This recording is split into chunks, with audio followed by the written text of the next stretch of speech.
24 oras nga mga barangay-based birthing center o paanakan gipadapdan pa sa Cebu City Health Office pinaagi sa pagkikalayon sa mga opisyal sa barangay. Ano ang balitang barangay? Sa unang tanaw, daw anaagyod sa usa ka hospital ang setup nga naara mahimutang sa ground floor sa barangay San Nicolas proper nga bag-ong gibuksan. Gikan sa check-up room hangtod na sa labor and recovery room, hapsay kaayo, limpyo ang mga katri ug air condition pa. Samtang ang lawak nga paanakan aduna usay insaktong kahimanan. Bukas kini alang sa tanan nga normal delivery din adunay mga midwives nga moatiman apan adunay mga doktor nga matawagan kon gikinahanglan. 11 na ka barangay ang adunay maternal care facility nga gitinguha nga madugangan pa.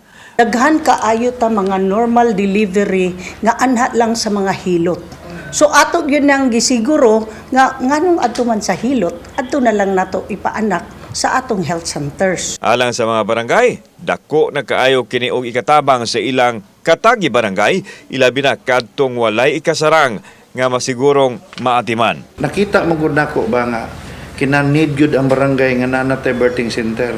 So mo na nga naabot time swerte lang gyud kay ang barangay nga naang DOH naka-budget may gikan sa DOH nga mao na nga kaning para makredita sa PhilHealth mauni nga design ang buhaton. Ang Barangay Maternal Care Facility bukas dili lang sa mga mulupyo sa barangay diin nahimutang ang pasilidad apan lakip na sa mga silingang mga dapit nga nagkinahanglan. Kauban si Clover Lumayag, ako si Alan Domingo.